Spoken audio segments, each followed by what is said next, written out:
Did you know that for the last 18 months, Gun Owners of America and our partner organization, Gun Owners Foundation, have been under a gag order preventing us from bringing you the news? Now you know. And today we're going to talk about our recent motion to the DC District Court, asking the judge to lift this order so that we can bring you some news about a FOIA that we filed. I'm Phil, and you're watching Law and Ammo.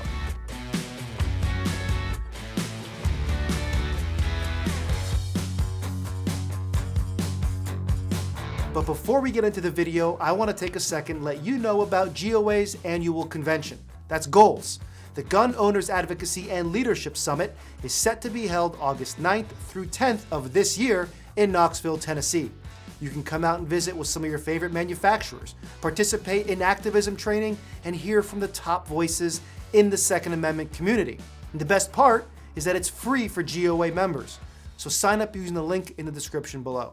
Now back to the video. So now you know we've been gagged. In fact, we've been legally gagged and prevented from reporting on documents received in a FOIA that we filed for the last 18 months, despite a ruling by the DC Circuit Court of Appeals that explicitly prohibits such gag orders. Holdovers from the Biden administration in the Justice Department are asking the court to extend this violation of the First Amendment. Now you might be asking, how does that violate the First Amendment? Well, that's because beyond the fact that we've had our speech muzzled on this issue, GOA is a member of the press. Not only are we part of the digital media landscape for the Second Amendment, we actively participate in legacy media discussions as well. Our spokespeople are on TV networks battling it out with anti-gunners all the time. To say that GOA isn't a member of the press is just frankly a complete lie. Now let's start at the beginning. Nearly 4 years ago, GOA and GOF submitted a Freedom of Information Act request, that's also known as a FOIA, to the ATF. GOA's FOIA request sought information about a secret ATF and FBI surveillance program, the NICS Monitoring Program, that unlawfully and unconstitutionally monitors and records the legal firearm purchases of U.S. citizens. This surveillance program uses data from NICS, the FBI's background check system, to inform law enforcement agents whenever a target legally buys a gun. When, unsurprisingly, ATF failed to respond to our request for documents about its nefarious activities, GOA and GOF were forced to file suit. Only after being sued did ATF start producing documents in response to our request. But then, in one 2023 document production, ATF negligently left unredacted certain information that purportedly it had intended to redact, but did not actually redact. ATF then demanded that GOA return the information that had been sent over. We, of course, declined. ATF asked the judge overseeing the FOIA case to issue a temporary protective order for inadvertently produced FOIA materials. Unfortunately, the judge was more than happy to oblige, reflexively issuing an order that plaintiffs and their counsel shall sequester and shall not disseminate, disclose, or use for any purpose those records of the content of those records. The federal judge hearing this case is Judge Amy Berman Jackson of the U.S. District Court for the District of Columbia, an Obama appointee. And if that name sounds familiar, that's because she was the judge in Roger Stone's case when she handed down a 40-month sentence. And recently, she ruled that Trump's firing of the head of the Office of Special Counsel was unlawful. So you can probably imagine whose side she took in our FOIA case. That's right, the judge granted ATF's request for a gag order. Her reasoning?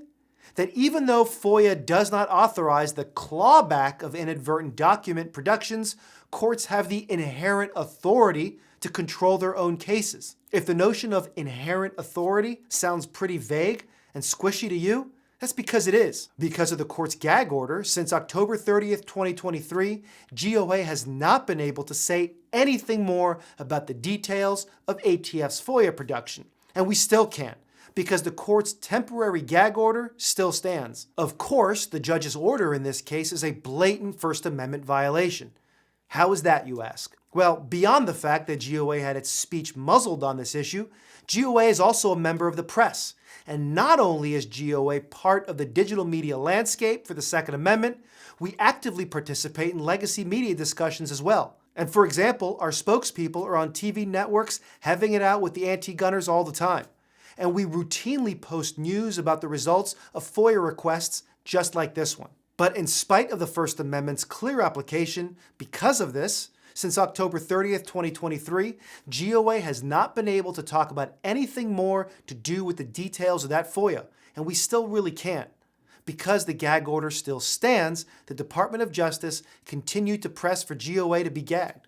And the judge has failed to decide the case, even though briefing was complete more than a year ago. In other words, the judge's temporary protective order now seems kind of permanent, having been in effect for nearly 18 months. And in this current state of legal limbo, there is no way for us to appeal until the court renders a decision. And so far, the judge has decided to do nothing. But then just a few weeks ago, the U.S. Court of Appeals for the District Circuit issued an opinion in a case virtually identical to ours. Human Rights Defense Center versus the United States Park Police. And in that case, a nonprofit news and advocacy organization, just like GOA, filed a FOIA request about legal actions against the United States Park Police. And just like the ATF here, the U.S. Park Police produced documents that inadvertently disclosed information that the agency had intended to withhold. And just like here, the U.S. Park Police convinced the judge to issue a clawback order on the information. Is this all starting to sound pretty familiar? But the D.C. Circuit's opinion in this case rejects the judge's gag order, explicitly prohibiting such clawback of inadvertently produced FOIA records.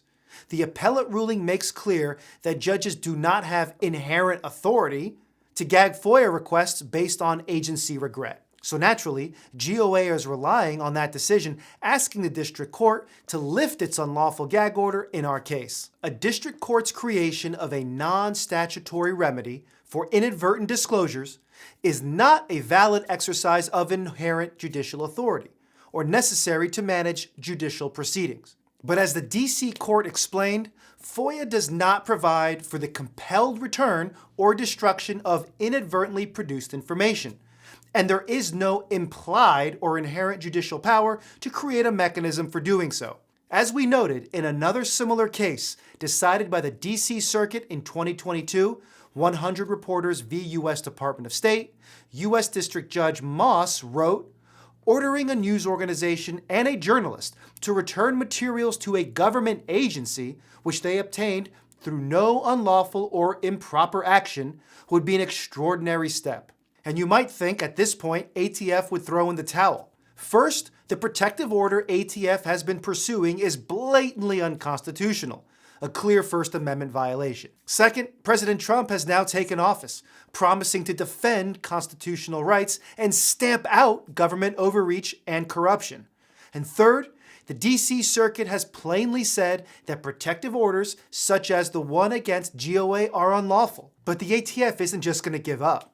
Instead, ATF and the U.S. Attorney assigned to this case have continued to press the issue, asking the judge in our case to continue the protective order against GOA in spite of the court's utter lack of authority to do so. It's almost like these people don't really care about the rule of law and don't share President Trump's vision of a smaller and less powerful government.